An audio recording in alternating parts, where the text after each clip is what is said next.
What's up, everybody? Welcome to this week's episode of the Dense Pixels Podcast. I'm your host, Brad, joined by my co-hosts, Micah. Hi. And Terrence. What's up?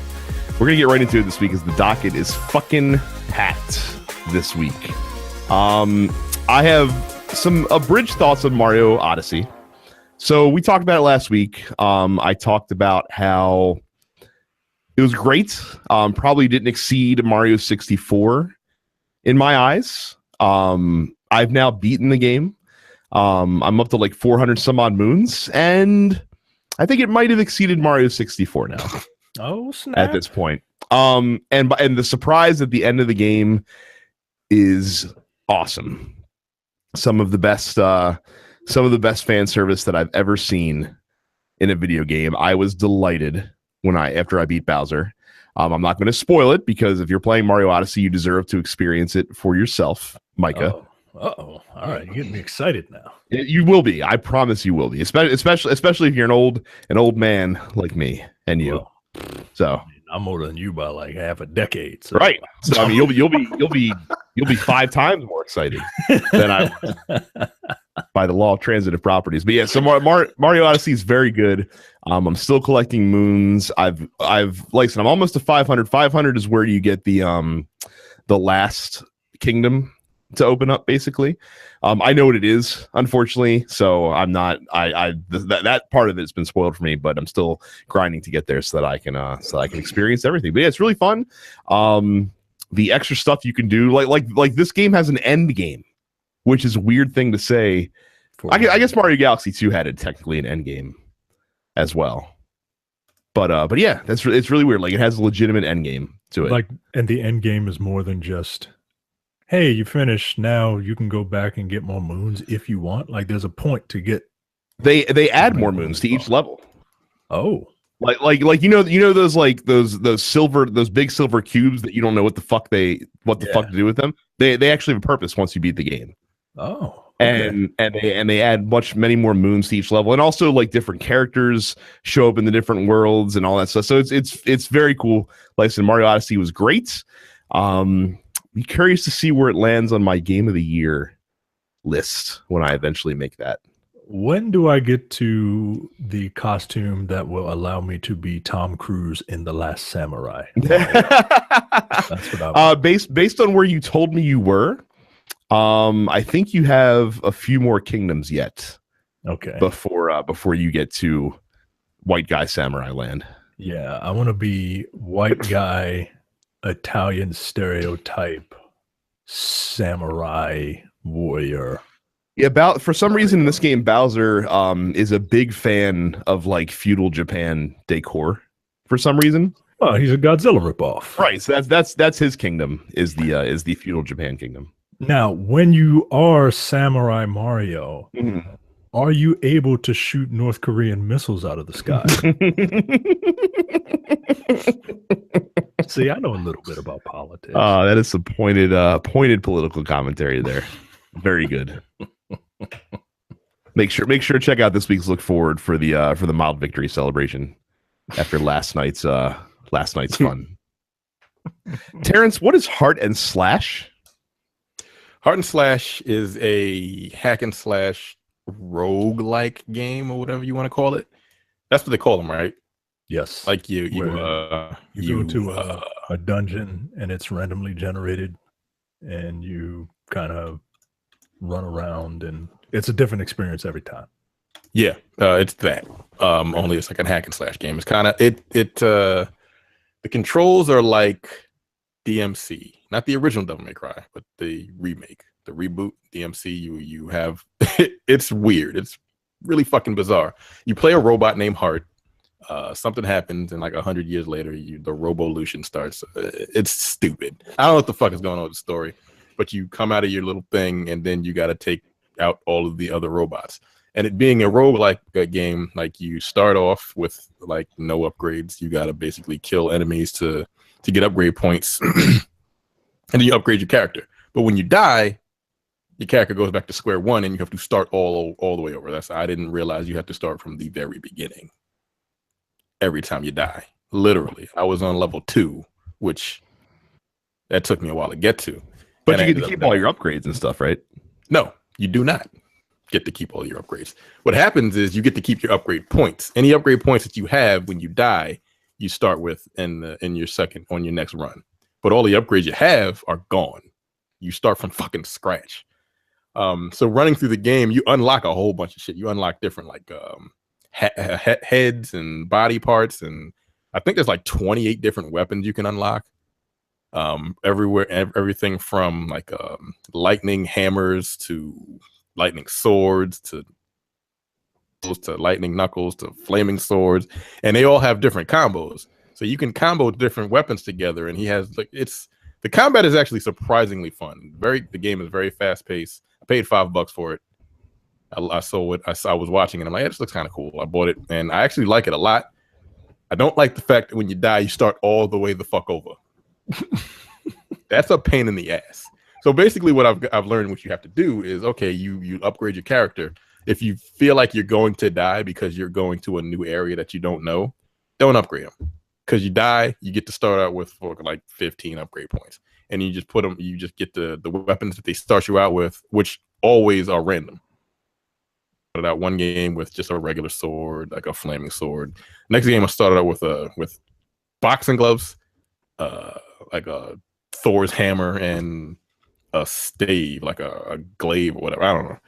But you want to keep as many points as you can right before you die, so you can level your character up, so you can run through the first level a lot faster, so you can get to the next level and run through it. And I guess each time you get better and better, you remember the levels and you get through. I don't know how long the actual game is, because I feel like if you got to run through the entirety of the game, it can't be that long, right?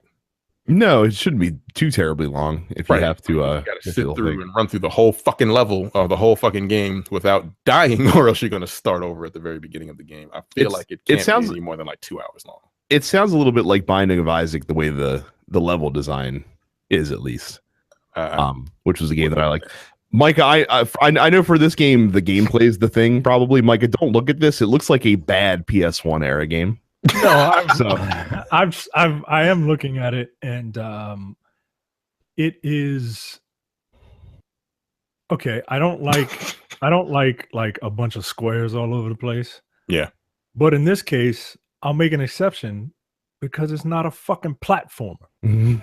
You know what I'm saying? Like it's just the combination of squares jumping on other squares. Like I don't know. I'm tired of it. I'm tired of squares jumping on squares. This year, you're like killing squares with swords and shit, and it's really fun. Like I was shocked at how much fun I had with the combat, and it's not very easy either. It's pretty fucking tough. I'm down with squares chopping up other squares. Oh, that's right. You like No More Heroes too, so yes, I like No More Heroes, and that shit was just a bunch of fucking that shit was Star Fox polygons. Fucking attacking other Star Fox polygons, because that game looked ugly, but it had an art style and it was different. I like platformers that aren't 8-bit, and I don't mind 8-bit graphics that are not platformers. You combine the two, no, I'm tired of it. I'm playing that shit for 30 years. I'm tired of that shit. I'm glad we got to the bottom of that. $5. It's $5. Like I would have paid. Like I put a little bit of time into it. I'd have paid $20 for it. What did you play it on? Xbox One. Huh, okay. I still need you to put $20 in a Cuphead and play that. Yeah, I need. Well, no. No, I'll probably end up. I will probably end up buying. I say that game has you written all over it. And there's another game that I played. I don't remember the name of it. It's a top-down shooter. That it was free with the Xbox Game Pass. The fuck is the name of that game?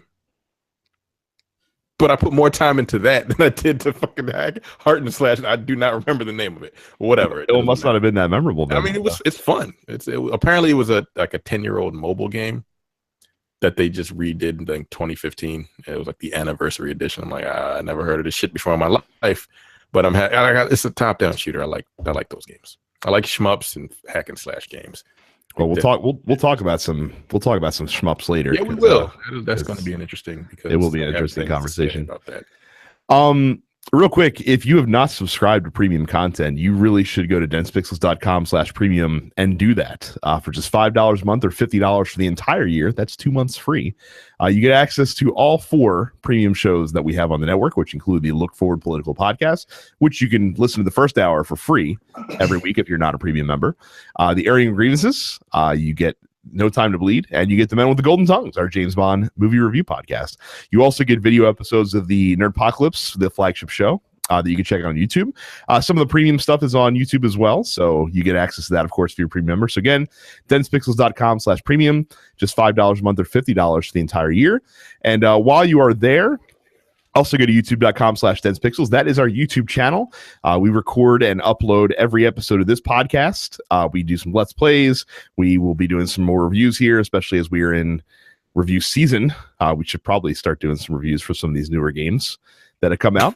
But again, if you go to youtube.com/densepixels and subscribe, you will see anytime that we do upload a new video. Hit that bell icon too. That way you'll get notified whenever that happens as well. New releases. I am correct this week in saying that the Xbox One X console released, unlike last week where I tried to allege that happened for some reason. Have you guys heard any feedback from anybody on the console itself yet? On the console itself? Yeah. No. I've been watching. Sorry, go ahead. I read a couple reviews saying, yeah, this is in fact the most powerful console on the market. But that some of the games don't really take it, like the Microsoft published games take advantage of it, like Gears, but then I don't want to play Gears. I deleted that shit on my drive. Right. And if you want to re-add it, and it's 100 gigs to re-download it, like suck my dick. That's crazy. You got to do that in the morning when you go to work. Gigs. It is a little insulting that they released a $500 console and then most people are still going to have to kick out at least another $100 on an external hard drive. Yeah. I mean, I have mine, but it's almost full. Well, it was full. I had to delete a bunch of shit, including Gears of War. That was already like 75 gigs or whatever crazy shit was on there. Yeah, I've pretty much heard the same thing. They say that games load faster. Some games do take, like the 360 games, they bump up the resolution for those. With whatever emulator they use for it, they load faster. They loaded one section of what's that game called? The Witcher 3. Mm-hmm. Like on the original Xbox, it takes like 1 minute and 45 seconds to load this section up. Yeah. Whatever section this may be, I don't know, and it takes like 48 on the Xbox One X. So it's not apparently, if you're using the 4K features, though, it actually takes longer to load. Yeah, and that's the other thing. The 4K features, if you have a 4K television, don't you? Mm-hmm. Not many people are going to be using it right now because not a lot of people have it. But they do say that the 1080p games, the ones that are actually running in 1080p, are supposed to look a little bit better. Like the ones in 900, yeah, it doesn't do shit for them. Okay. It just loads them faster. That's pretty much it. Like, what the hell is that game? There's one game in particular that I literally stopped playing because it couldn't keep up with the action. What is that? Just Cause 3. Like when all the explosions happened on screen, like it would slow down so bad that I'm like, I can't finish this game. That's why I stopped playing it. Like the game is fun, but like once you got into a stronghold and you had to take it out, it didn't. It would just go in slow motion like an action movie, and I got to a point where like I don't feel like, oh, this is because the shit is not the hardware can't keep up, and apparently it doesn't help. The Xbox One X doesn't help it, and I don't know if it's because they didn't have a patch for it or whatever. But yeah, certain things like that they'll have to make patches, and those are going to be larger. Right. It'll be as good as publisher or developers make it basically. Right. So. Exactly. Okay. Also releasing this week, Need for Speed Payback: The Fate of the Furious comes out on PS4 and Xbox One. Man, remember when we used to be excited for a Need for Speed? Yeah, now it's just a footnote. That's what happens. I do not. Oh, me and Micah, so long. Me and Micah used to be. It's been so long. Rivals was all right. Rivals was all right. I didn't even play the last one that came out. The last one was trash. Like the one with the live action video and shit. I'm like, stop. Oh, you mean this one? Wait, this is also live action? They do have a lot of cutscenes because, like I said, the marketing they've shown for the game makes it basically look like a Fast and Furious game. No, essentially. Maybe Tyrese can latch on to the Need for Speed franchise now that he's apparently leaving. The Fast franchise. That Baltimore club extended for Tyrese's shit. That's the greatest thing I've ever heard in a long time. Yeah. Also releasing this week, Game of the Year candidate Sonic Forces released yesterday. What the fuck is this? Is this like this is this year's 3D Sonic game that's coming out? But yes. Yes. I like how we're on a video game show in terms of like Sonic the no, the burger magnates. I don't look, man. I don't know why they still make these. Me neither, because they're usually terrible. Like I said, it's very telling that the best rated Sonic game in the past 20 years is a 2D 16-bit traditional Sonic game. ATV Drifts and Tricks is another game that came out this week. On the digital side of things, PlayStation Plus announced their November games. You get the dance action game Bound. You also get Worms Battlegrounds as well this week. If you have a PlayStation VR, you can get Until Dawn Rush of Blood, I do believe, for free. And then let's see here. PlayStation 3, R-Type Dimensions, and Ragdoll Kung Fu are your free games on there. For Vita, Dungeon Punks, which is a cross-buy with PS4 game, and then Broken Sword 5, episodes 1 and 2 are both free as well. Hand of Fate 2 released this week. Our buddy Justin, I'm sure, is incredibly excited about that. Damn, so he almost died. So yeah, that shit almost killed me. Apparently, he was streaming that. Yeah, I played a little bit of the first one because he got it for me. It's cool. It wasn't compelling enough to keep me interested for whatever reason. But it kind of combines like a card game, like a deck building game, and like a hack and slash action game. So if that sounds interesting, check it out. The complete edition of Neo released on PS4 this week. And again, another stellar pick for this week. Professional Construction, the Simulation. Release edition Neo. Is that $60? I would assume it would be $60. Fuck. Because I still want to play that damn game, but it's on PlayStation 4. I mean, you're using your PS4 now though. For Marvel. Right, but you're getting used to the controller. No, I'm not. It's good times. No, it's not. Mike, are you now opening up the PlayStation Store on your computer so you can purchase Professional Construction, this simulation after checking it out? I'm looking at it on Steam, and yeah, this is a big no for me. I don't know what the hell is going on, but it looks like every other construction game. It looks like those old Tom Clancy PC games. I think it's from the same developer that does like Farming Simulator and the Firefighter game because the font on the box cover is the same. The font on the box cover. Yeah, so I'm assuming this is all from the same group who just makes shitty simulation, like job simulator games. Like I'm looking now at a screenshot of a truck in first person, and it has the gas gauge there. So I'm assuming that you can run out of gas. Oh boy! Not careful. It might be something you need to take into account.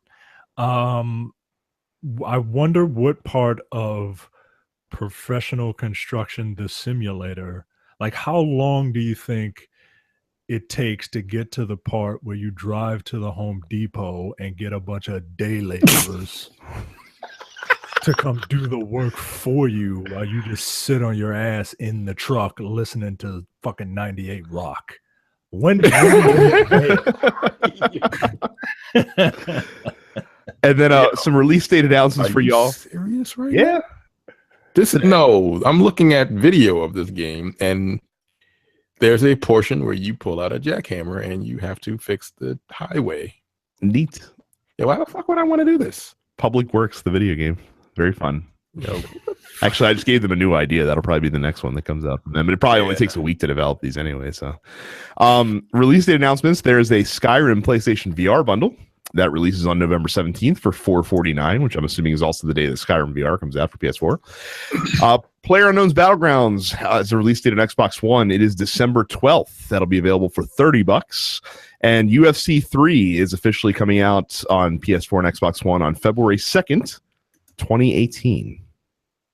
And that is it for new release announcements. So I will hand it to Terrence for headlines. Yeah, that is me. And then I didn't pull up this first story. I forgot about it. Telltale Games lays off 25% of its workforce. Studio focused on delivering fewer, better games with a smaller team. Look, I've never finished any of their games because they're not games. So this is one of those things where it sucks because this is work for people, but they just made episodes of the Walking Dead that you can interact with, or episodes of Batman that you could interact with.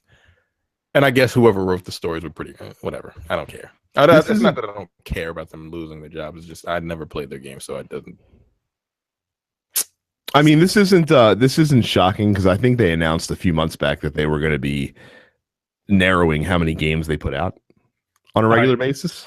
I think they do. I think that they were getting a little too oversaturated. Like, I hate to be that guy, but I remember Telltale Games back when they were PC and they made up their own stories. You know, they didn't have these big licenses to play around with, and they still make up their own stories and they play around in these worlds. But I think they got a little too. I think they flew a little too close to the sun, and their product, in my opinion, is becoming watered down.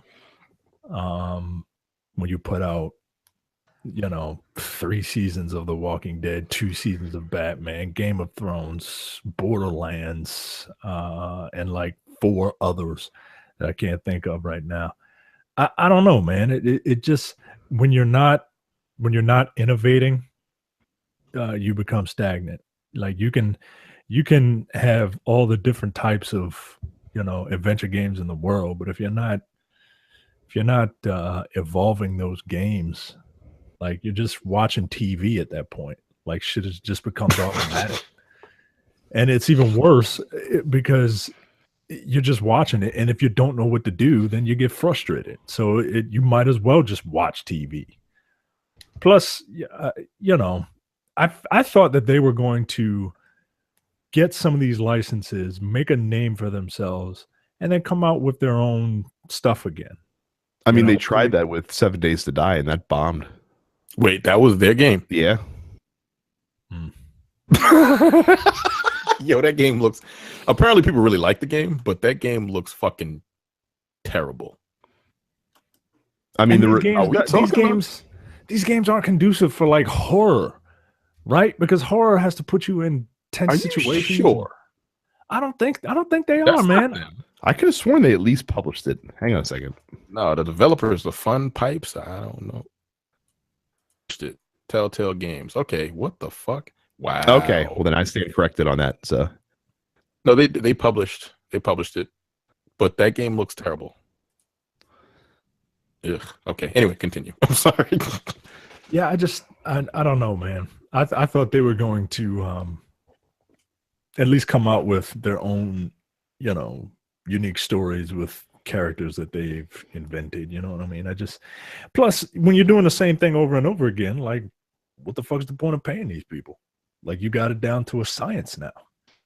Well, I think just basically all you need is the writers and the animators, right? Like, because how they're all running off the same stank ass engine, right? Right. So you just need good writing, and you just need people to like draw the characters and just put them in whatever situations you wrote them in. Like, how big does that team need to be? I think they need to I think they need to upgrade their engine is what they need to do. That would probably be helpful. Yeah. Especially going forward. So it sucks, but hey, look, do better. The team in 2007 consisted of 1, 2, 3, 4, 5, 6 people. 6 people made those games. Right, and it grew to over 100 at this point. So, wait, what games? Which ones? Telltale Games. But 6 people made which ones? Their early stuff, like pre-Walking Dead. Oh, yeah, I don't know what their early stuff is. So I didn't know they were until they did The Walking Dead. So it sucks that those people had to lose their jobs, but it was. I mean, the writing was on the wall for me. Yeah, like I said, this news did not surprise me either at all. So, yeah, well, again, do less shit but make it better. Next up, Torchlight developer Runic Games shuts down. Oh, wow. The only game that I know of them is Torchlight, which I really enjoyed. I don't know what the hell Hob is. Hob's a more recent game that has actually gotten quite a bit of buzz around it. Again, our buddy Justin liked it quite a bit. So yeah, they if I'm not mistaken, weren't they an offshoot of another company? The Diablo team? Didn't they break up and they made Runic Games and or am I bugging? I don't think it's a split off from Diablo. I think obviously like Torchlight inspired by Diablo for sure. Playing, okay. Runic Games was founded in 2008 by Travis Baldry, Peter Hugh, and Max Schaefer and Eric Schaefer. That should have been Max and Eric Schaefer. Whatever. The studio gained recognition in 2009 upon the release of its first game, Torchlight, a single player. I could have sworn some of those dudes used to work. Anyway, yeah, they don't exist anymore. So apparently, Perfect World will continue to support the games though, which is good. Perfect World. What other games have they made? Well, Perfect World is a publisher, so they've taken a lot of other studios to do some, and they're based in China. So I think there's a couple like online like free to play games that they do, which are very popular. Also in this story, Motiga Games, who did Gigantic, has been mostly laid off as well. Damn, that shit just came out. Right. I mean, I guess Hob and that did not do very well from a commercial standpoint. Then I guess. Perfect World Entertainment. I don't know what. Yeah, that kind of sucks. But because I mean, Torchlight is like, I don't play games on PC at all, and I mean, I'm at least aware of what Torchlight is, and I know about it. Very popular game, and like I said, I've been hearing a lot of stuff about Hob, so this one caught me off guard a little bit, much more than the Telltale news did. Yeah, I played Torchlight on Xbox 360 on PC, and that game is really fun. It's not as the interesting thing is, I think 3 kind of took some stuff from Torchlight. I know Torchlight is like a successor of Diablo or is an offshoot of that, but I think took some things from Torchlight, improved it a little bit, made like graphics and things like that. But Torchlight was a very fun game. Again, I'm gonna have to search and look what Hob is, but that's unfortunate. So, but that's what happens. Anyway, next up, Activision claims World War II has sold twice as many copies as Infinite Warfare at launch. Oh, by the way, Terrence, Perfect World is the publisher for Neverwinter, and they also are doing Star Trek Online right now as well. Yeah, so I played a little bit of Neverwinter, so that's why I recognize the little their logo. So yeah, Activision, they saying that they've sold twice as many copies of World War II as they did Infinite Warfare. I find this hard to believe. I was about to say I don't believe you. Especially if they're not backing it up with like raw figures. Like, you can't make that claim and then not release like the amount of copies that you sold. So how many copies did they sell of Infinite Warfare? They didn't say. Oh, how the fuck are we supposed to? Nigga? They won't say, and they probably won't say because it probably didn't perform as well Call of Duties. So they're going the Microsoft route where they don't want to say because they don't want to let anyone know what it actually is. Another article: Call of Duty World War II's launch brings in 500 million, doubling Infinite Warfare. I mean, this is what Activision likes to do, right? Like they love having that 250 million. Yeah, I guess. Like they like having that feather in their cap where they're like, oh, the Call of Duty was the biggest entertainment product of the year. And so they can be like, oh, we beat all the movies and we beat all these TV shows, not counting for the fact that a Call of Duty game costs $60 and a movie ticket costs like 15. But that's okay. But yeah, like I said, it doesn't make any. I mean, it makes sense to say that, but like, come on, dude.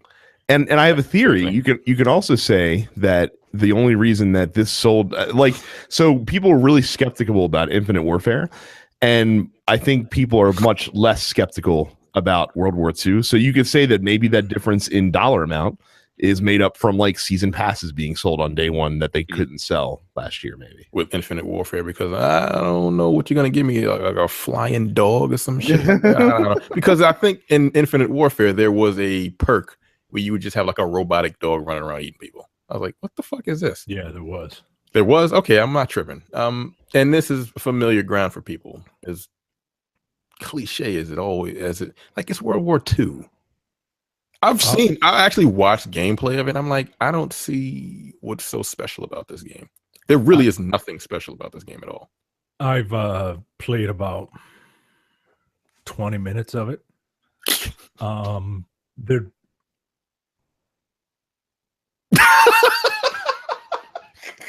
But yeah, I am the Republicans' worst nightmare, a black man suckling from the teat of a white man, of a white man, just carrying me through my video game life, and I appreciate it. Thank you. Only in America. No, I was gifted this game, and you were gifted the game. Yeah, because I don't want to pay for Call of Duty. Oh no! Don't. Micah was not gifted this game. Micah was gifted this game. Terrence, make no bones about it. Like he knew it was coming, and he didn't say anything until a couple of days ago. Because I was like, okay, I guess he doesn't want to play this one because it's Call of Duty. Finally, Micah's been broken of the curse of Call of Duty, basically. And then a couple days ago, I get a message from an unknown person, be like, so can I get that Call of Duty code when fucking hat in hand, begging the white man to support me. Support me. Oh God. And he was like, sure. So he requested it. Yes, he requested it. I requested it. Huh. Okay. Hey man, you gotta shoot your shot, right? You gotta don't ask, don't get. That's what they say at my job. Don't ask, don't get. So I played about 20 minutes of it, and they're trying to do like a Band of Brothers thing, with the campaign. It is, I mean, it's World War II. You know what you're doing when you first boot that game up? You're storming Normandy. Like, it's unique. They never tried that in a game before. Right, like, come on, yo. I listened to a review of the game, and they talked about how remarkable it was that even though it's been 8 years since World at War came out, and this was a chance to do something different with World War II, they really didn't. It's just the same old shit. Same shit. Just it looks great. It looks great. Josh Duhamel gets top billing in this game. Can't get it anywhere else. Right. I'm sorry, Josh Duhamel. You're a fine actor. Yeah, I've seen people play. I watched Twitch streams of it. I'm like, I don't get it. Like it's super fast paced. It's fucking Call of Duty. Yeah, World War II, which is where they started. Like, whatever. I mean, that game at this point is what it is. Like if you buy that game at this stage of the development of that series, you should know exactly what you're getting. It doesn't matter what setting it's in. It doesn't matter what time period it's in. You're getting the same game. And that's fine. Like there's nothing wrong with that. If you enjoy Call of Duty and you want that a new version of that experience every year, you're a sports game buyer now, basically. And again, nothing wrong with that if that's what you like, but don't expect anything. I think the die has been cast for the series at this point. Don't expect anything revolutionary anymore. No. Yeah, I mean, I looked at it, I watched it, I'm like, I don't fucking see what's so special about this. Like it feels like Call of Duty. You know, the big difference that I've felt in that 20 minutes is that you don't have regenerating health. You get med packs, and you have to use med packs. Other than that, still the same Call of Duty tropes, right? Like there's they're aiming down sights snaps you to the nearest enemy in campaign, which makes so it's just like zoom in, zoom out, zoom in, zoom out, zoom in, zoom out. Mm-hmm. It still has that arcadey feel to it, and I don't know. We'll see. Will we? You'll see. I'll see. I am not worried about that shit at all. I don't care. Next up, actually, this is kind of interesting. PlayStation trophies will now be able to earn you rewards in the PlayStation Store. I guess if you get all the trophies, basically, I guess is that what happens when you get all trophies? Platinum. That's what a platinum is. It's like $10. Right. Platinums are not easy to get. Well, I mean, I'm probably never going to get a platinum in anything on that system, but like if you do it, if you're one of those people that get platinum trophies all the time, rack up $10. Yo. Yeah, but that's for 10 platinum trophies. Oh, that's $1 a piece. Oh, it's $1 a piece. Yeah. What the fuck? No thanks. Fuck this. This is stupid. Yeah, it's. I mean, well, so basically, here's the conversion rate. So it's 100 silver trophies get you 100 points of rewards points, which equates to $1. 25 gold trophies gets you 250 rewards points, and 10 platinums gets you 1,000 points, which is $10 off. Now, okay. I know that doesn't sound like a lot, but you also have to understand that there are a lot of people out there who hunt down platinums, and hunt down platinum trophies. And so, like, if you gave away 1,000 points per platinum, that's a lot of free money you're going to be giving away. Yo, Amir must be like swimming in it, like up. Well, you can't use the platinum trophies you already have. You have to sign up for it first, and then you start from scratch. Oh, that's that's called the Amir Amendment. That's what that shit is called. They're like, whoa. If any platinum trophies you already have, no, nigga, you got to start over. Like, not start over, but you don't get points for that. The fuck out of here. There's probably people that got like 120 platinum trophies. Oh, there are. They have free games for fucking months. There are people out there who literally just like I know there's one guy, and I don't know his name, so you have to forgive me on that. But there's a guy out there who I think has earned every platinum trophy that's reasonable to attain in PlayStation games since they've introduced them. Jesus Christ, Warren has 35 platinums, yo. Yeah, for comparison's sake, and I've been on trophies since they started, and I'm, everyone knows I main PlayStation as my main console. I have 8 so far. God damn, Warren has 35 platinums, yo. That's a lot. That shit is ridiculous, man. I mean, it's cool that they're doing something with them now. People have been asking for it for a really long time. So, yeah, that's still a high bar to clear, though, to get some discounts. Yo, Devon has 65. Oh, all right, yo. All right, yo. All right, Devon. God damn. Stop showing off. God damn it. I ain't gonna have one. I already know that. I mean, some are easier than others. So, I mean, that's cool. I mean, shit, they don't give you shit for what do they? Does a gamer score get anything? I don't think so. You get an attaboy. Hey, you get a virtual pat on the back. Yeah. I'm almost at 100,000 on this particular name. I got fucked over. I'm still sitting pretty at about 3,200 gamer scores on Xbox. Like if you combined the two, I would probably have like 180,000 gamer score, which is quite a bit. Oh, well, at least you exceeded your prior account then. At this point. Oh yeah, I have. Yeah, I have. Damn, that shit sucks, man. I'm at 98,000 right now. I just want to get that 100,000. I mean, one more game could do it for you. Yeah, but I don't finish games anymore. Like I really don't. I still reaffirm that the trophy system is way better than gamer score because, like I said, at some point you're just throwing sand on a beach. These trophies feel like you're earning something. Right, what's your gamer score, Terrence? It's like 98,000 something. Yeah, what's 10 points going to do? Right. Like, bitch, I need like 100. Fuck you, know? Right. And like for me, like even though a bronze trophy doesn't do anything to move the fucking needle on my trophy level right now, it still feels good, you know? Like you can at least see how many bronze trophies you have. You know what I mean? Like you can't see how many 10-point achievements you have. Not easily, anyway. I will say the one thing Xbox achievements do have, and I have no idea why the fuck PlayStation has not figured this out yet, is the ability to track how close you are to like achievements that require you to get like a certain number of things. Yeah, they added that for the Xbox One, which is really cool. I like that. And you can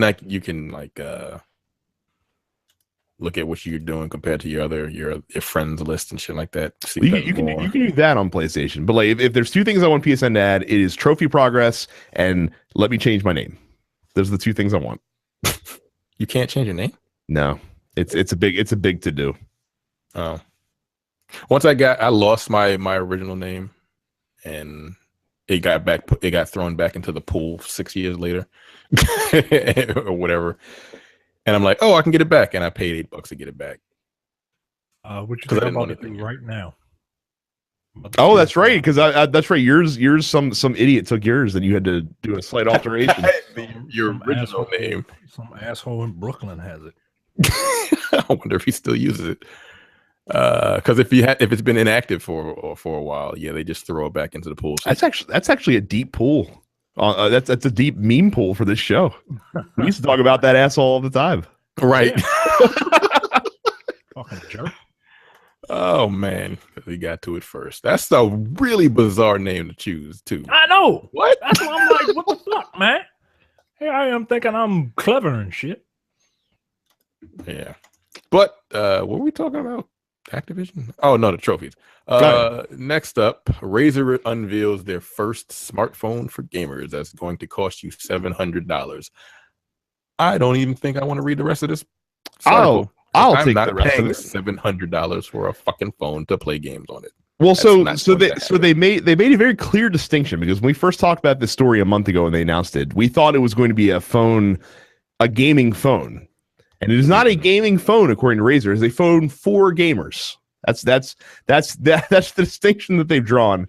So basically, they made a phone that's appealing to the PC crowd that they sell their accessories to, which makes sense. So basically, it's got a 120 hertz ultra motion screen, which means your refresh rate, of course, can be insane for a phone. Most phones usually run at 60. Right. It's got really boss audio on it. There's two giant speakers on the front of the phone, which is why there's such huge bezels on the thing. It's got a Qualcomm Snapdragon 835 with 8 gigabytes of RAM, which is pretty good. It's got a giant fucking battery in it, which is way bigger than most batteries are for phones of that size. This is like your iPhone 10, next or Pixel 2 XL like size phone. And it's thin. It's a big old rectangle. Look, it's a nice phone. Or at least it looks like a nice phone. I'm not paying $700 for the first effort from a company. Yeah, exactly. This is their first phone, first of all. Second of all, it's a phone. Well, and to be clear, there's nothing wrong with paying $700 for a high-end smartphone, because that's the market for a high-end smartphone. For comparison's sake, the iPhone X is $1,000. that is $1,000 or some shit like that. Yeah, right. Fuck that. No.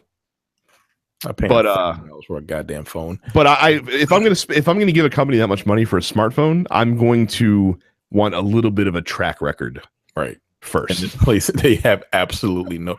They have a track record for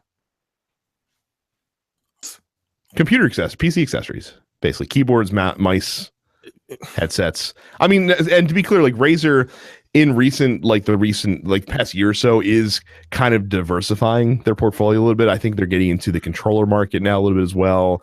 They're really entering into the headset market. So they're trying to grow their brand. And this is an interesting way to do that. And they I think they acquired a company called Nextbit, who made a phone called the Robin last year, which was a really good, like low end smartphone. Like it had good specs for a phone that only cost $300 or $350. So this is their first shot, like a super high end thing. So again, it's cool.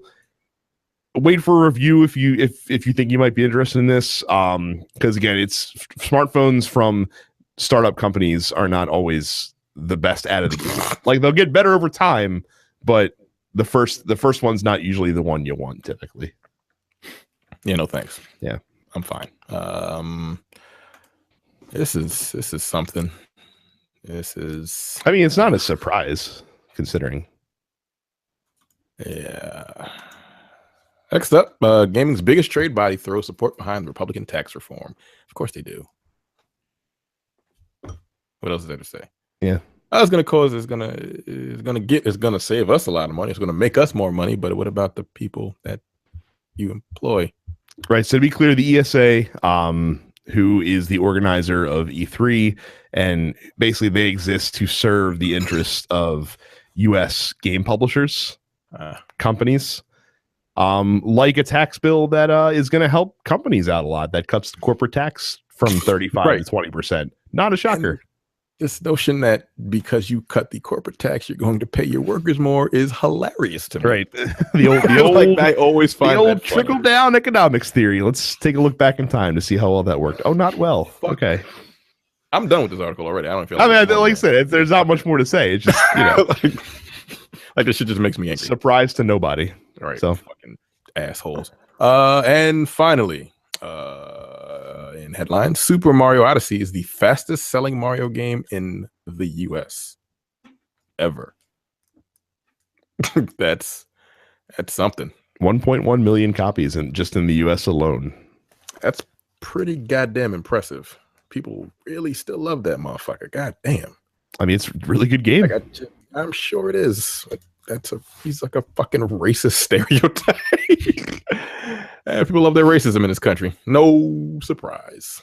To just to let everyone know, at the time of this report, Switch sales in the US were at 2.6 million through the end of October. So that's about a 50% attach rate, and we haven't even gotten to Christmas yet. And I would imagine this is going to be a very popular holiday game.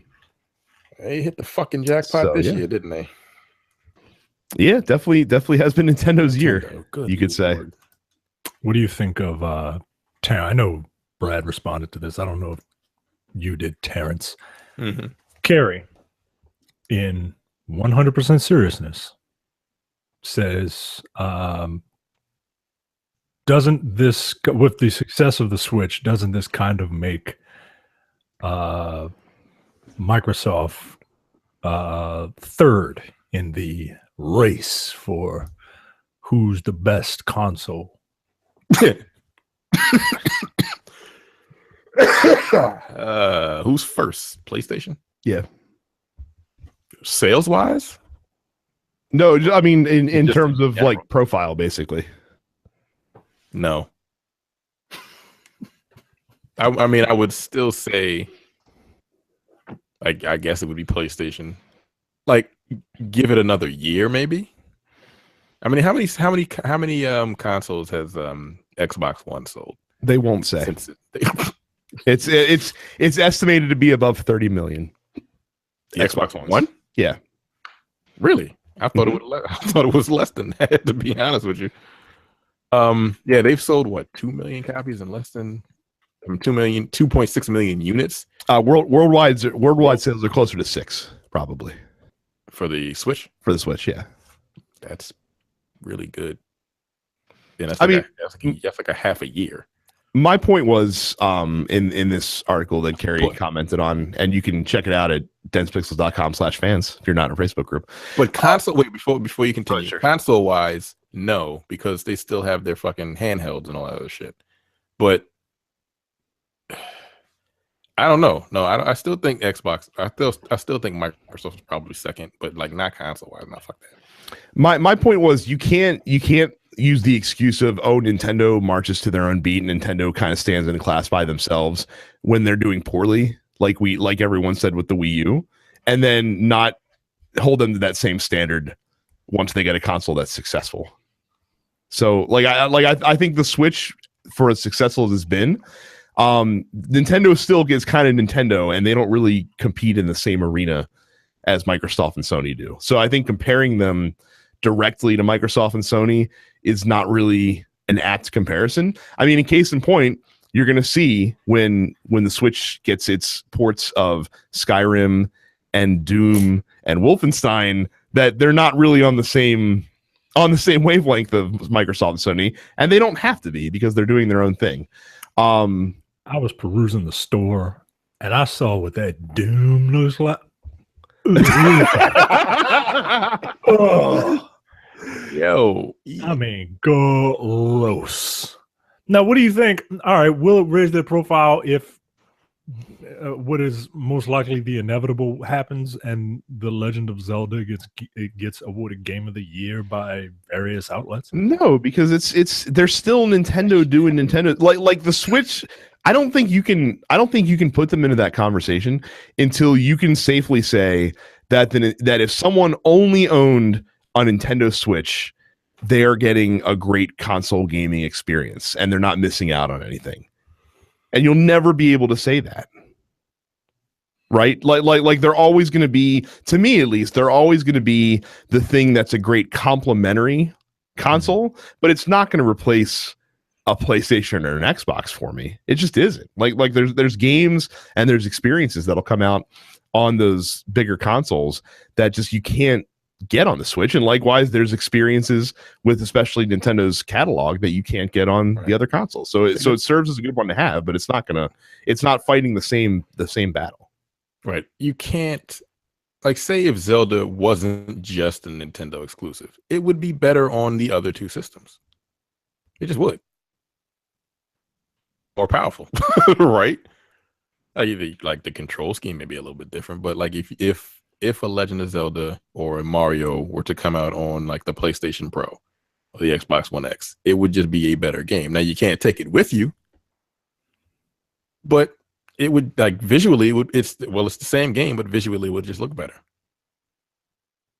So I don't think that I don't know. I of course I have a bias against Nintendo because, well, fuck them. But yeah, I just don't see it, man. They're too fucking weird to be like they just are. Like you said, they march to the beat of their own drum.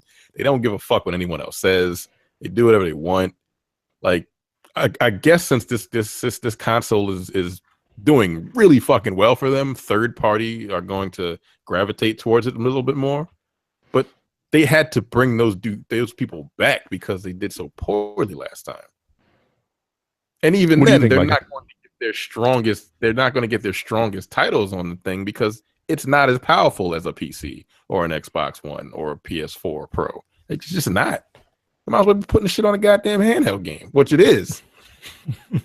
Fuck. Like, nah, man, fuck them. I don't hate to echo you guys, but that's why I was asking those questions, because I tend to agree with you, but I just want to interject a different type of debate here. But yeah, I agree. It is the perfect compliment. You know what I mean? Like I on my bed right now, I have pillows that I lay on, and then I have accent pillows. I get thrown off the bed. That's a very That's a very curious comparison.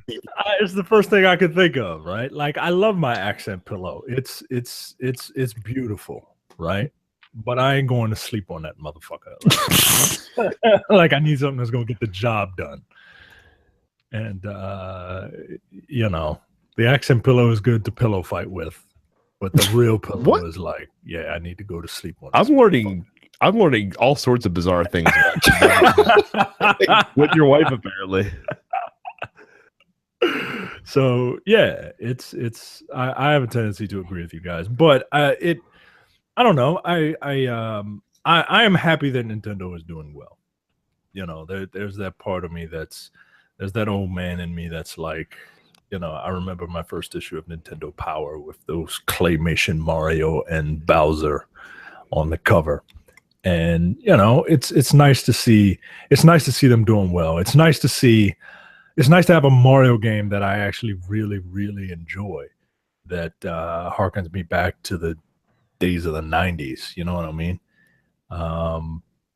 It's weird that Mario, like, you could see his top lip, you know, underneath his mustache. Like, I'm never gonna get over that shit. Like, it's fucking weird. But yeah, I'm happy for him. But I just found it interesting because I couldn't tell, you know, it was typed, so I couldn't tell if Carrie was being like 100% serious or she's being Carrie. You know what I mean? Well, if you're like Micah and you need to pick up some accent pillows for your bed, make sure you do it at denspixels.com/Amazon, because you'll pay the same low accent pillow price as you would normally pay on Amazon.com. But the side benefit is you also get to support your favorite video game podcast because we get a small percentage of the sale. It's the easiest way to financially support the show because it doesn't cost you any extra money. So again, that's denspixels.com/Amazon. That war on Christmas is coming. So when you're doing your holiday shopping, keep us in mind. So yeah. Throw pillows for everyone, I guess.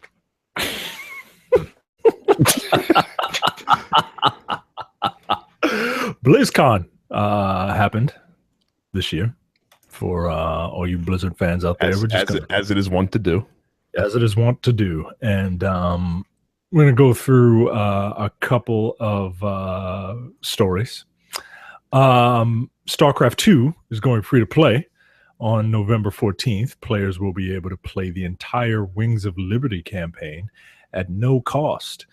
If you already own that content, you will receive Heart of the Swarm at no additional cost. Also included for free is the ranked multiplayer ladder, which players will unlock after achieving 10 first wins of the day in either unranked or versus modes. You guys StarCraft fans? No. Every time I try to play StarCraft. Every time I do, man, I just get dumber and dumber and dumber because I don't like, it's too much shit going on, and I'm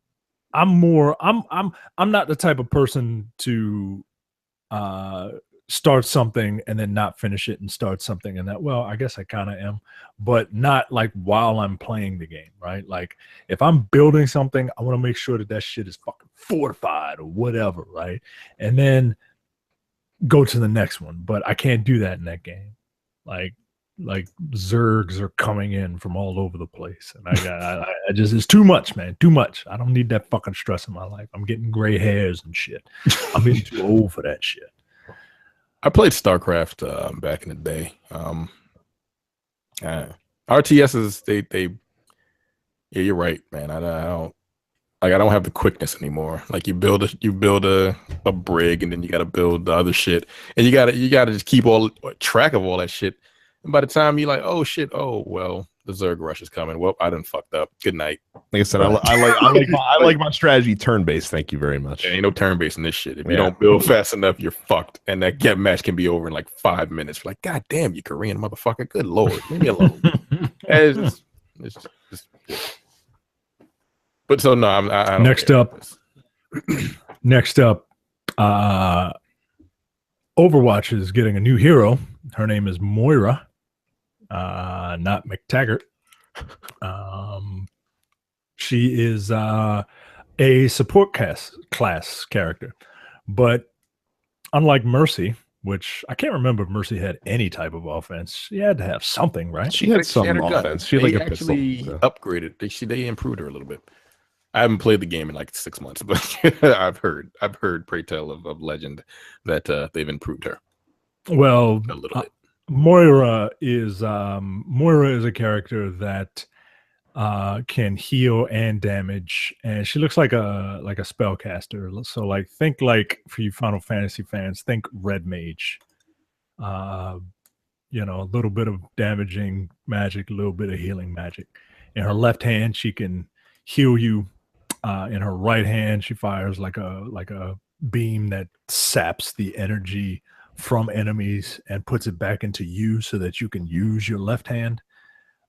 She's got a damage over time attack. She can teleport, and she has like a super move that can damage enemies and heal allies at the same time. So if I ever get back in Overwatch, I'll probably give Moira a shot. Yeah, me too. Why not? It's free. I have the game on 2 systems.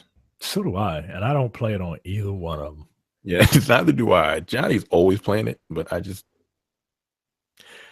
use my Xbox for fucking Netflix more than anything else right now. Yeah, and occasionally I'll throw a game on.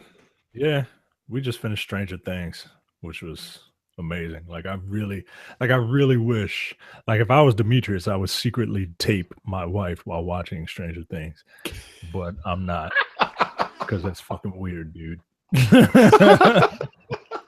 But I was tempted to fucking just tape her, and she is black as shit, man. She was like, "Don't go in there," she does that shit. Like you see that shit. You see that shit in text and stuff like that, or Facebook posts where people say a word and then the clapping hands and then another word and then the clapping hands. She does that shit. And it is amazing. It is a wonderful sight to see. When you're in the process of your own home. I don't fucking tolerate that shit in the theater. She calls me a movie czar because I don't fucking play that shit. Yeah, I don't like that shit in the theater either. We went to go see a screening, a press screening, right? So you were in the press page. So we went to go see a movie last night, and before we get there, she was like, "Can we go to Potbelly and I can sneak in a sandwich?" No. No, you cannot, because I'm not trying to lose press privilege. No. If this was some random ass movie that I was paying for, whatever, you can sneak as many hoagies as you want. but no, not on a press screening, please. I will buy you whatever you want. Hey, yo, that's not the first press screening she's been to, is it? No, it's not. Apparently, it's the first one where she went to where the need for Potbelly overcame her, though. Yo, that shit is fucking hilarious. I couldn't imagine being in the fucking press part and somebody pull out some Potbelly. Because they're in, you can't even do that if you're going in from a 92Q fucking win. Right, exactly. Because they got cameras and shit in there. Hey, that's what I told her, and I said, and this was a press only screening, so it was only 10 of us in there. So no, I'm you can call me a czar all you want. I don't fucking play that shit in public. You can do that shit all you want in the house. That's fucking funny, man. I love my wife. Anyway, a new Overwatch map is coming out, and it's a Blizzard theme park called Blizzard World. That's very original name, Blizzard. And it's basically like an amusement park, like Harry Potter Land, but for Blizzard, right? And different sections have different themes to it, for representing all of Blizzard's games. So that's kind of cool. They have a Hearthstone tavern. That's cool. I like that. Do you think Blizzard will ever get big enough that you will actually see a Blizzard world? No, are you kidding? Nintendo's barely getting a theme park, and they've been fucking on it for 30 plus years. I don't know, man. Well, no, you're right. I'm right. I'm just saying. I mean, I get that. WoW is popular. It ain't that fucking popular. What video game theme park would you like to go to the most? Oh man. I figured you would answer this in a heartbeat. Mass Effect. It's a sore subject still right now. A little upset. Notice how we don't have any N7 day news on the docket, even though that shit was yesterday. Yeah. You know why? And it was a milestone. Do anything. It was a milestone. Right. It was 10 years. So they should have had a fucking wake instead. Fuckers. I don't blame BioWare. Fuck EA. Well. Yeah, for me it would be Mass Effect, man. I would love to visit that world. That is not a question I can answer. It's really Mario is honestly the best one. Like because he's been in so much shit and worn many hats, no pun intended. Like it's easy, like Mario Kart racetrack, like go-kart race, like it's done. You did it. That's easy. You'll fucking pipes everywhere instead of tunnels, essentially. I think Nintendo has the best concepts for, or best potential for them, right? Like, who wouldn't want to go see Zelda Land? And you go up to the Temple of Time or whatever, and you try to pull that the Master Sword. Or no, you go to the Lost Forest and you try to pull the Master Sword out, and every once in a while, like, a little kid will come up, and every once in a while they'll actually be able to pull it out, and then like you get like a prize or some shit, like kitty gambling and shit. Like you pay me $1, and then you can try your luck at pulling out the Master Sword. I don't know. I'm just rambling.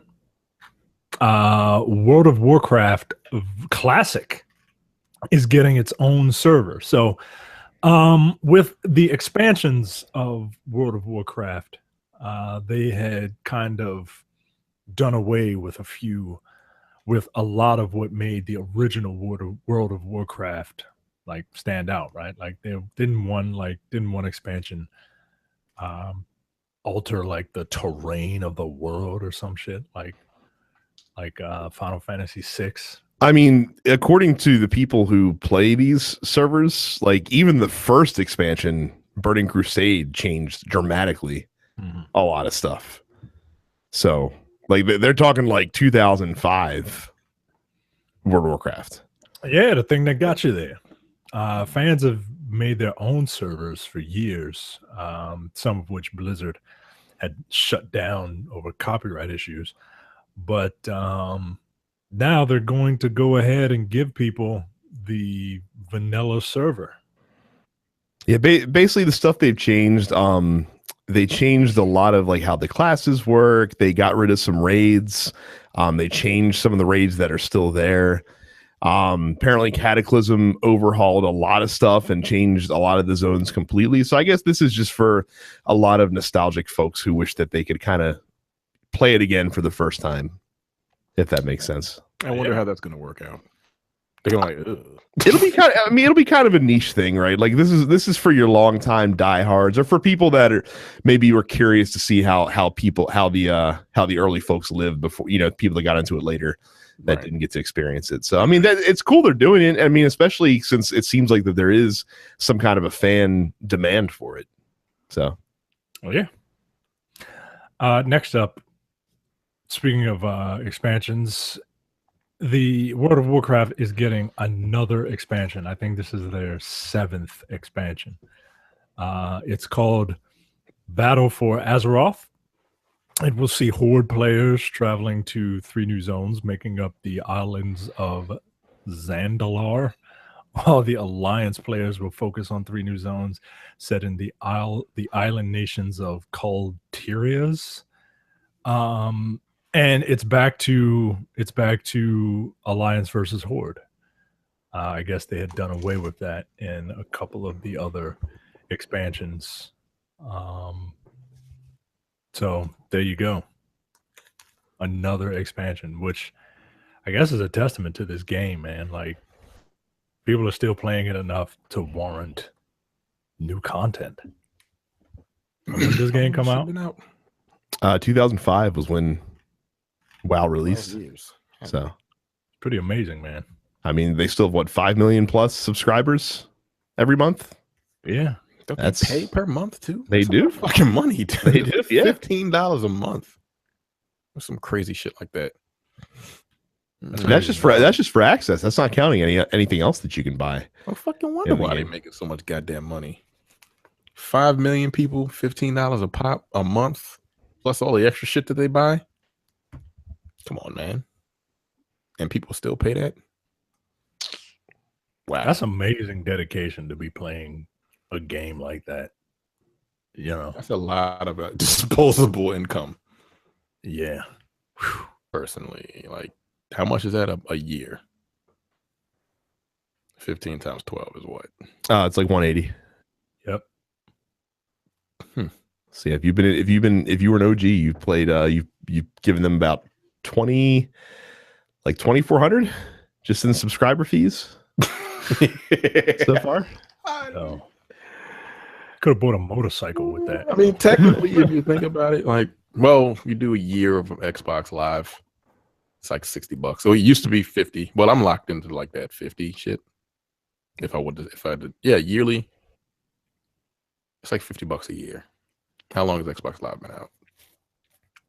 That you've been able to pay for it? Probably for about the same amount of time. Yeah, about 12 years. Yeah. Okay.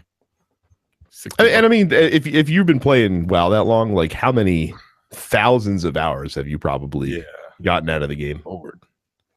Like, what do you do? Like, I can't, like, how much content is there? It's the same kind of shit you do in, like, Destiny, basically. Like, you go on your raids and you go farm for gear, and that's what you do. Yeah. All right. I can't knock you. I still hop on Destiny once a week. I'm at 304 and a half. What's the cap? 305. I just need. You can't get the 305. No, because the shit ain't dropping for me. The shit that I need to drop ain't dropping for me, and all I need is just like a Titan mark, a 300 Titan mark. That's all I need. Stupid ass game. Fuck you. So how much time? How much time do you put in that game, Brad? 80 some hours so far. Still. Yeah, 80 hours. That's 2 work weeks. Yeah. And I mean, I'm kind of where Mike is right now too. Like, I'm logging in my once or twice a week. I'm cleaning up my milestones. Kind of just treading water till Osiris comes out next month. So. Yep. Like, are there people that are on there every day? Yes. Because even Demetrius isn't even on that goddamn game like he used to be. Well, like I said, it is a game that you're supposed to go through ebbs and flows with. So. Like, he was playing that shit every day on the first one. I barely see his ass on that bitch at all on this one. But yeah, I don't see a lot of people on there that I saw on the first one. I have 1, 2. I got 2 people on my friends list playing it now. Okay. Star Wars Battlefront II loot boxes are undergoing changes following criticism. EA has reworked the loot crates due to user feedback from the beta. Quote, the beta gave us a welcome chance to test all of our systems in action and tune things up for better balance. Mm-hmm. A few weeks back, we mentioned we were going to take another look at how the progression system works. As a result, EA detailed a handful of tweaks. One, Epic Star Cards, which allow players to use extra abilities or weapons, will no longer be confined to loot crates. Players will either have to craft them or acquire them by buying the digital edition of Battlefront II Deluxe. So you're still playing. Oh yeah, the deluxe edition. So you're still paying. Yeah. Number 2, players will have to increase their in-game rank in order to upgrade their star cards using crafting materials, which are still found in loot crates. So you have to play the game. 3. Grind or buy. Right. Hey, you're not slick, nigga. Well, no, the problem is before is that even at a low rank, you could get some of the you could pay and buy loot boxes and get some of these upgraded star cards, which made your low level character quite good among other low level characters, basically. Oh. So now it looks like that they are forcing you to level up in order to do the upgrade path. So they're forcing you to actually play their game. Yes, correct. Imagine that. Yeah. 3, the majority of class-based weapons will be unlocked through regular play as that class. There will also be loot crates limited to a certain class, which will include parts and star cards to create new items and gear with. Wait, so you would just get weapons that weren't of your class? Or they would be just giving you like, or they just give you like your class-based weapons, but just really good ones that you could just pop in a random drop, basically. Okay. So, I read the beta gave us a welcome chance to test all of our systems in action and tune things up for better balance. As holy shit, did we get dragged over the coals? Yeah, that's what I read after the beta came out, and we need to do something or risk angry internet people raging at our game when it comes out. You excited? Any of you guys excited for this game? No. Not excited. I will play it, and I might check out the multiplayer. Oh yeah, that's right. It's got a single player. Yeah. Right. I should like this because I like Star Wars, and it's a shooter that you can play in first or third person, which is always a nice option to have. I like that. I don't know why the first one did not just gravitate with me though. Because it wasn't that good. Well, that's fair. That's why. Yeah, that's fair. It really just wasn't. It looked pretty. But at the end of the day, the game just wasn't. It didn't have enough to it to be any good.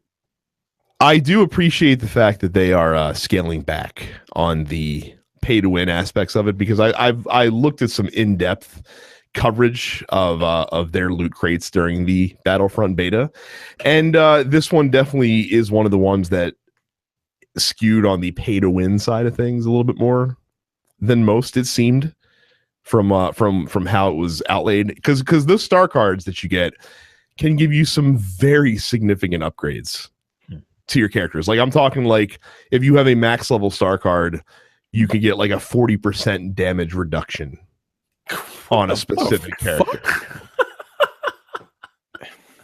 So these are game changing ability. People throw money at shit like crazy.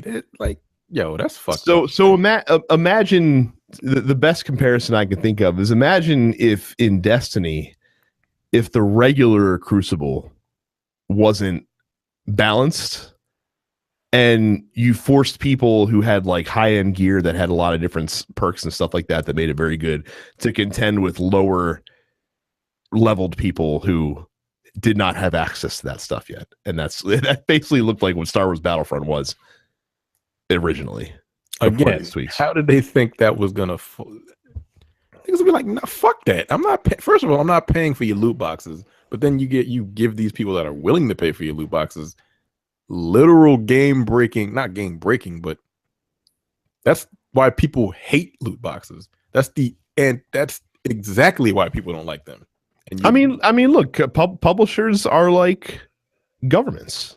They will go as close to the line as they can, and then someone calls them out on their bullshit, and then they're like, "All right, we gotta back up." Like they stepped over that bitch. Like, yeah, I mean, and they got rightly criticized for it, I think. I really thought you were about to say publishers are like governments in that they make things easier for you if you can pay. Well, yeah. But yeah, like if you give someone a marketplace to play in, and you set parameters around that and rules and generally accepted norms, you're gonna look in every space you can to find take every advantage you can within reason. And then, like I said, if you step over the line, then you get slapped and you have to scale it back a little bit. That is as much as I get annoyed by a lot of we'll call them tastemakers, like commenters, pundits, whatever you want to call them in the game space, harping on the loot boxes over and over again. It's kind of a necessary evil, because if you don't have that, then eventually some publisher is going to come along and take a mile basically and be unabashed, and if they have a successful game, that's going to move the industry in that direction. So you have to, as annoying as a Jim Sterling can be, because he talks about loot boxes all the fucking time on his show, you need someone to keep these guys in check, if that makes sense. Yeah, I don't like loot boxes either. I fucking hate loot boxes. I don't like them. Like I hate having to. Basically, it's taking its chance. Like, what do they call it? Slot machines. Not a slot machine, but they call it something. RNG, is that? It's a basically a random number generator. And I hate that shit. Like, I don't like it. Like, if I do something, I want to get a specific thing for doing it. I wanna, like, Destiny did it all right. Like you would get the same gun, but it would have different perks. Apparently, that's not the case in the second one. No, the second one, all the rolls are the guns are the same. Like, on the weapons, yeah. So. Suck my dick. That's stupid. It's not like keeps you from grinding for the god rolls. Okay, that's not fun. So that was part of the whatever. Anyway, I disagree. You just said you hate random number generator. No, like they did it right, because if you got the gun and you had like cool perks on it, like, hey, that's awesome. But that's what I'm saying. But every gun had one roll that was like the best one, and that's what everyone would grind after, is getting the best roll, which you weren't guaranteed to get ever. But I guess to your point, you didn't have to pay in order to get that. In order to keep instead of money, you have to pay. You have to pay time. Let me grind 20 hours to get this best version of Jade Rabbit. But the that's thing, a good idea. You buy these boxes, there's still no fucking guarantee that you're gonna get the shit. So you just put money into it, right? But it depends on what's in them. Like if Destiny was putting guns in loot boxes, that would not be good. That would not be good. Like I said, I don't mind loot boxes if you keep it limited to cosmetics and like low level gameplay upgrades, but like I don't think there should be any gameplay upgrade in loot boxes. Period. And that's a fair. You should earn. I think like cosmetics, like what the fuck, Overwatch cosmetic shit. Yeah, that's fine. Cosmetics, like different spray paints and shit like that. That's perfectly fine. Don't put anything that can increase anything on my character in a loot box. That's bullshit. I don't give a fuck what you say. I mean, even if you don't have to buy the loot box, even if you earn it, I don't think there should be any kind of game changing mechanics in a loot box, period. I can agree with that. Even if it's like 1% increase in damage. Nah, fuck that. No. All cosmetic. And even that still kind of pisses me off. Yeah, I don't like that. I don't like that at all. How long it took me to grind to get the armor set that I wanted in Destiny. Like, fuck off, Destiny. You get on my goddamn nerves. I would. No, it's not. I'm not saying that, because they made that armor set available through separate purchases every week. No, not that one. I'm talking about the ones you get from each of your each of the people you work with on the different planets. Oh, I see. But that's not a loot. That's not a loot box thing. It's not a loot box, but it's the random number generator. No, but no. Because that's worse. I would rather just dump $5. So Micah is pro loot box then, is what you're saying.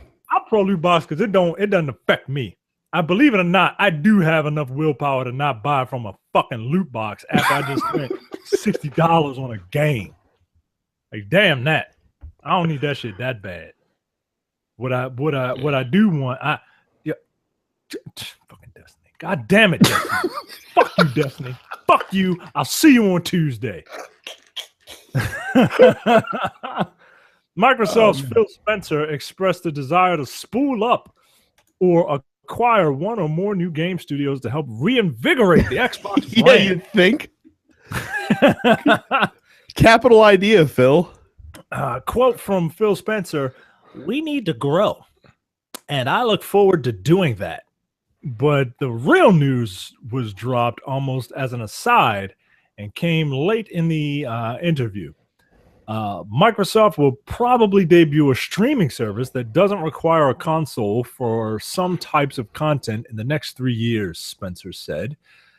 A 2012 trial of such service inside the company was too costly and never made it to market. But Microsoft's progress in Azure cloud services over the past few years is changing the economics and quality level. So a couple things about this article. First of all, the Getty image that's used of Phil Spencer, it has him wearing a brown State of Decay t-shirt underneath of a blue blazer. And that is not a good look, my man. Yeah. That's unacceptable. Like, that is not a good look. A brown t-shirt does not belong with any color blazer. Not a good look. You can't dress. That's number one. So some people took this quote and they took the massive leap to say that in 3 years, Microsoft will not be a hardware manufacturer anymore. What? That's not correct at all. I don't think. They are just trying to diversify their portfolio, which any forward-thinking company would want to do. Right. This is just a way for them to earn more income.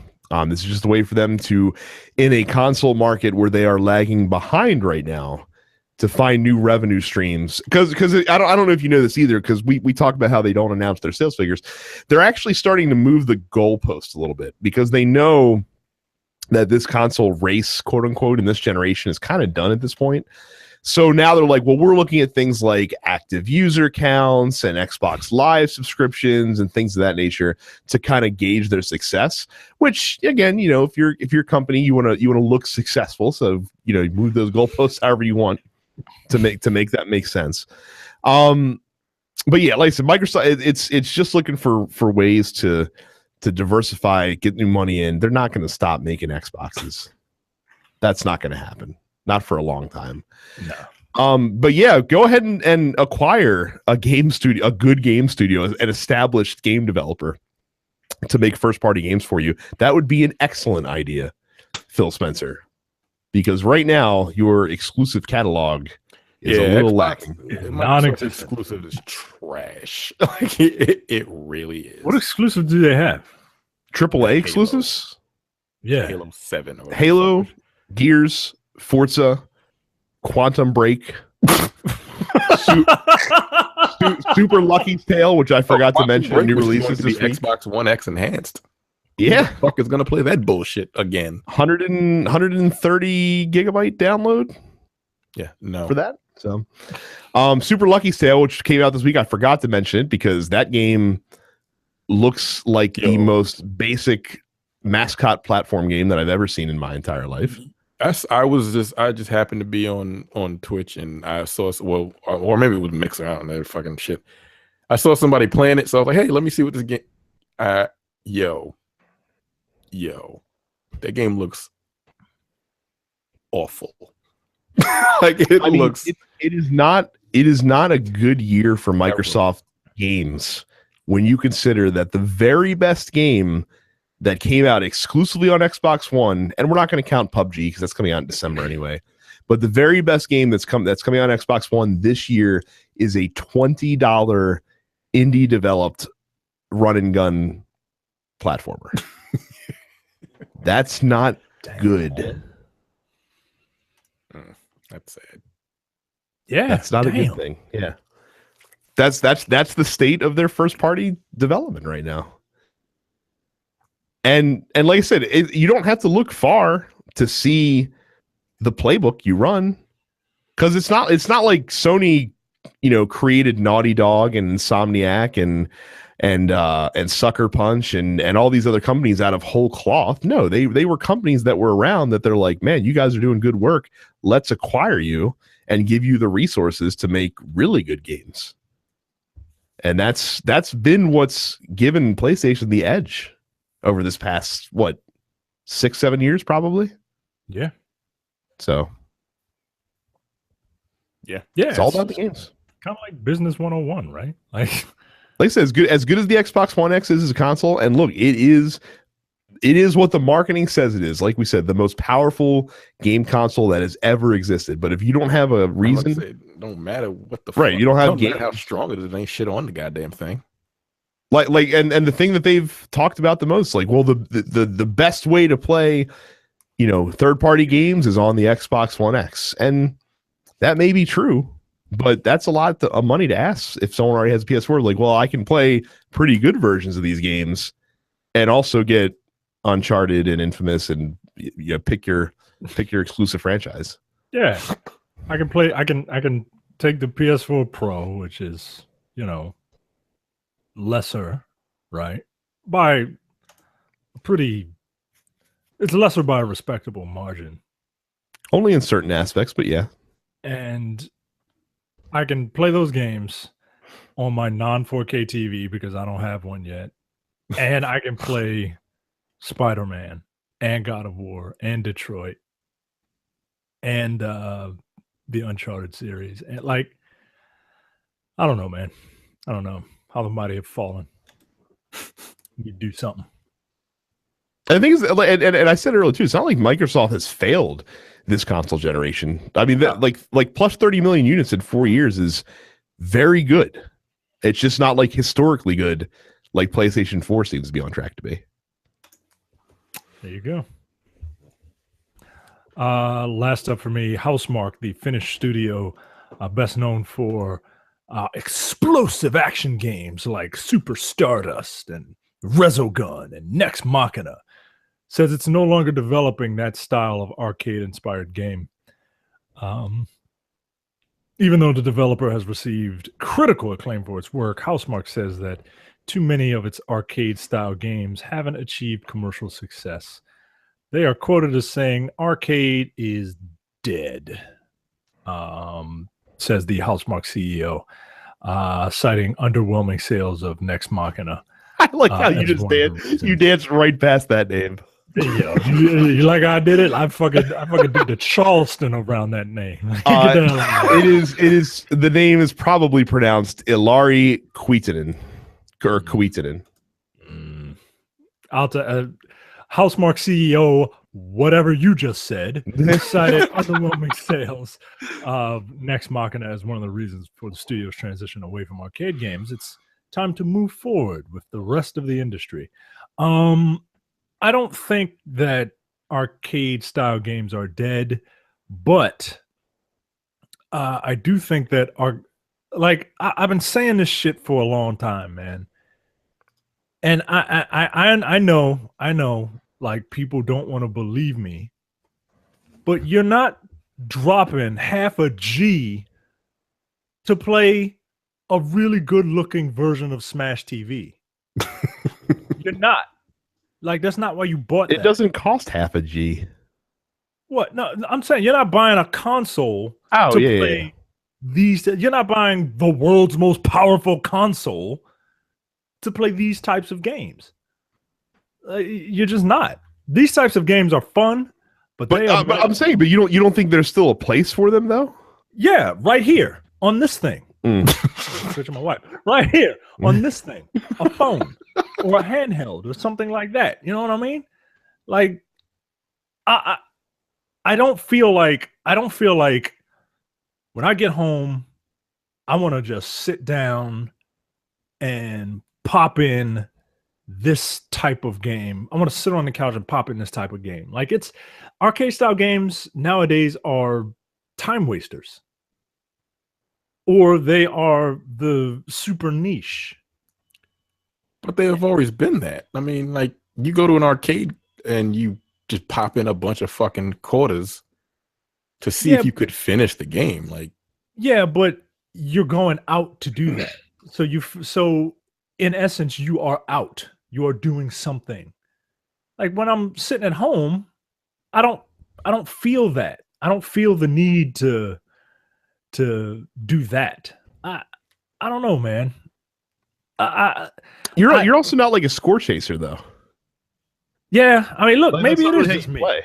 So Yeah, it is just me. Like I don't think they're a niche at this point. They are, because like you've got first person shooters and shit like that coming out. Like that's what people play now. They play first person shooters, they play third person shooters, they play sports games. And that's not good either, by the way. Like we don't need all video games to be one of those three things. Yeah, I don't like that. I just don't. But these games, like I like trying to get high scores, so I still enjoy these games. I haven't played Next Machina. Is it on sale yet? It's been on sale a couple of times. So it looks incredibly fun. It is really good. It's really good. Like I bought it. It's really good. Mm-hmm. But like I have no desire to millennials. Like I don't know. Like it just looks really fun, but I'm just like really picky games I play now. This news broke my fucking heart, man. Because Housemarque is one of those developers that just like pretty much everything they pump out is amazing from like a gameplay standpoint, which is what matters. I mean, this is the company that did Super Stardust. They did Resogun. Next Machina is great. I haven't played Matterfall too much, but what I've played, I've enjoyed. They did Outland, which a lot of folks really like, and that was a really good different style of game. It's a very good game. I still play it. It's hard, but I played it like a couple months ago, or 2 months ago. Matter of fact, that game is very good, and that's an older game. It came out a couple years ago. And some of my favorite game experiences over the past several years have been arcade games, not just stuff that they've put out too, but like I remember when I first played Pac-Man Championship Edition for the first time, and like that reinvigorated fucking Pac-Man. Like it took Pac-Man, which is has been around forever, and made it really fun, and made it this really fun thing to play. And it kind of kills me that that Housemarque is leaving this genre behind and that they haven't done well. And look, I guess that's the market answering, the fact that maybe this genre of game is not as needed as we thought. But when the best in class is leaving it behind, that kind of sucks. And that kind of says that, what, we're not going to get maybe too many experiences like that on consoles going forward. And that's really unfortunate. I don't begrudge them for making this call. Obviously, if they want to be a successful game studio, they have to play to the market. And I have no doubt that this studio will be able to come up with something and kind of put their own original take on like some established genres that we have out there right now. And it'll be cool to see them do something different as well. But yeah, this sucks, man. Like I said, I really like their games.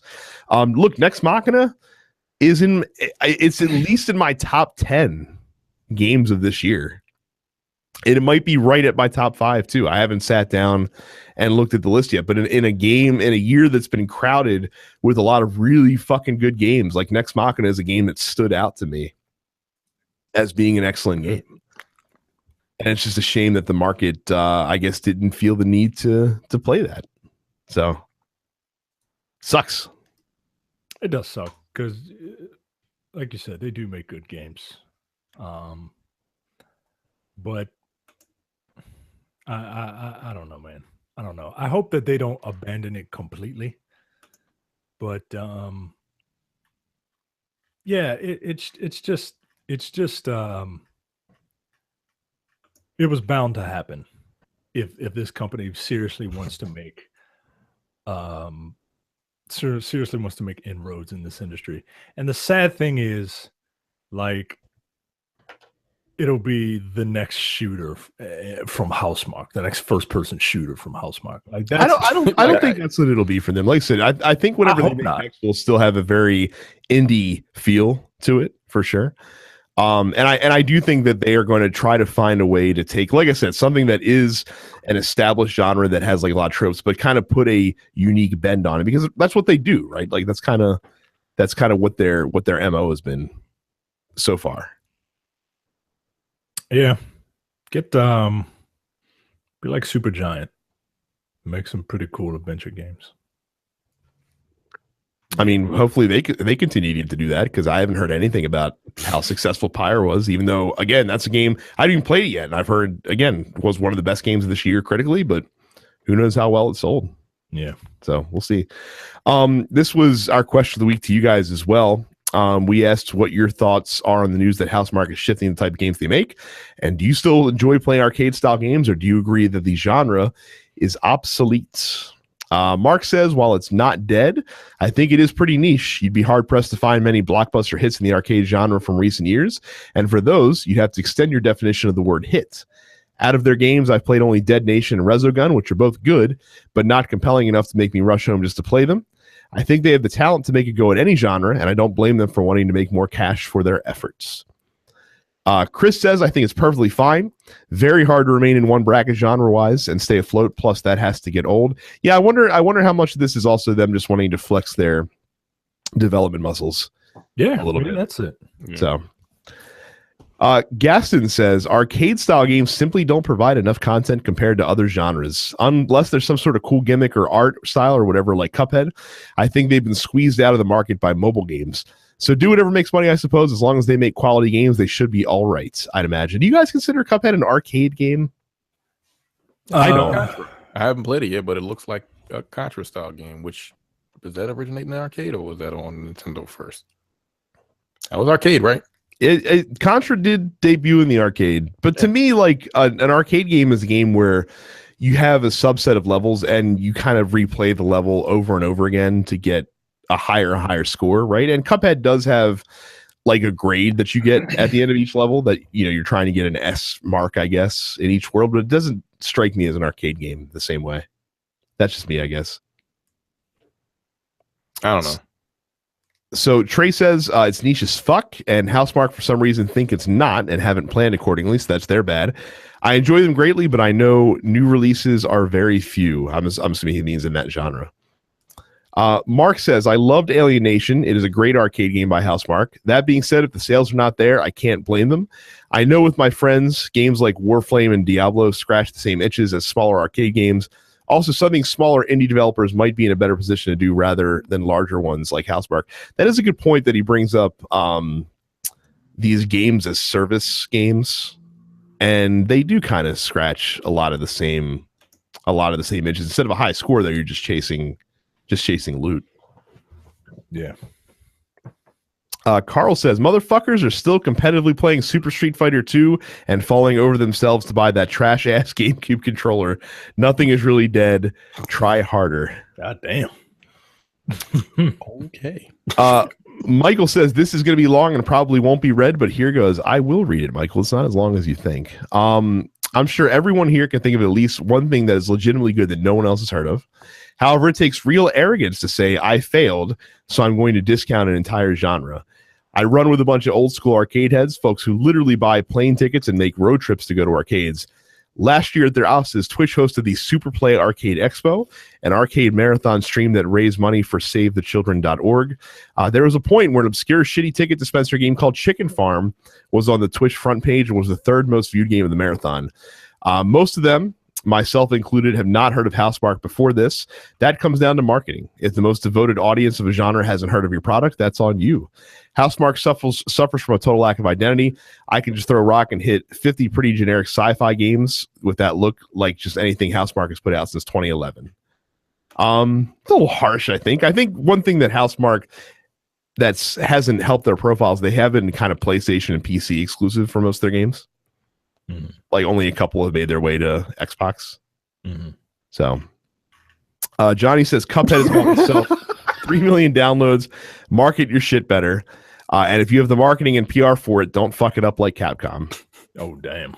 You guys know Resident Evil 7 sold 4 million copies? 4 million what? Xeroxed copies? It is pretty good, actually. Well, considering that was on PC too as well, right?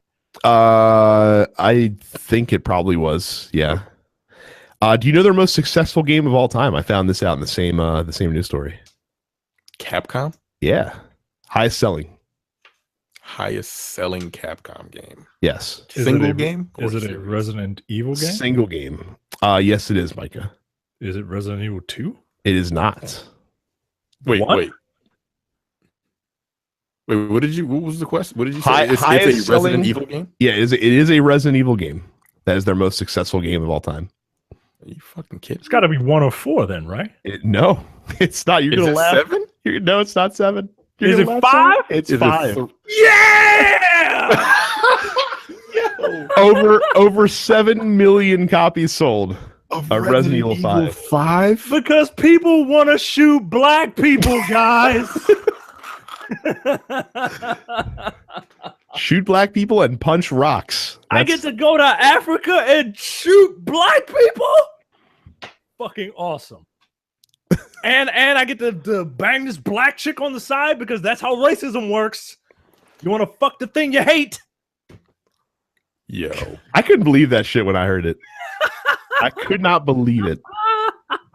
Resident Evil fucking. I'd have figured it'd have been maybe a Street Fighter game, maybe like Micah said, Resident Evil 2 or 4, but no, it is RE5 with 7 million copies sold. Unbelievable. Malcolm rounds us off, says it's all about PR and filling a niche that you can make money off of. Capitalism 101. This is basic thugonomics.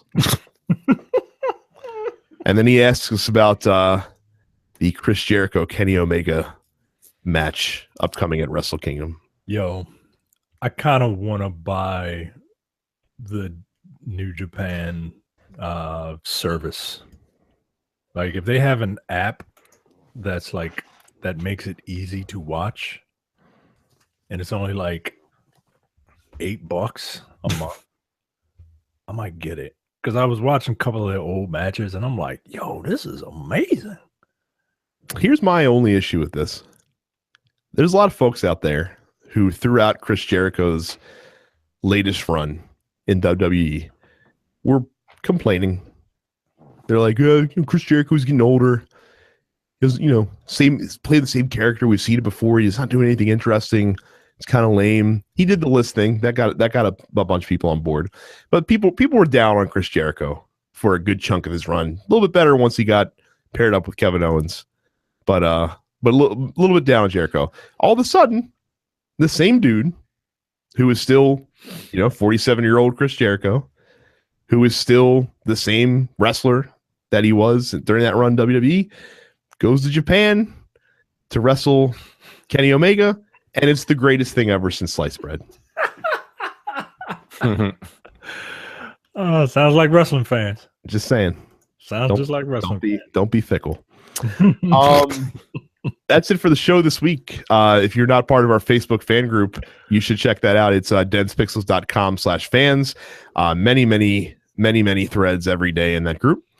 Leave us a 5-star review on iTunes. If you do, we will read it on the air. It's been a while since we've gotten one. I'd like to see one of you guys bring the fire with that next week.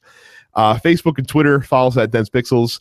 Subscribe to the show using whichever podcatcher that you choose. Of course, we are also on iTunes and Google Play Music. We also all have our own Twitch channels. I am Dense Pixels Brad. Terrence is Apparition 410.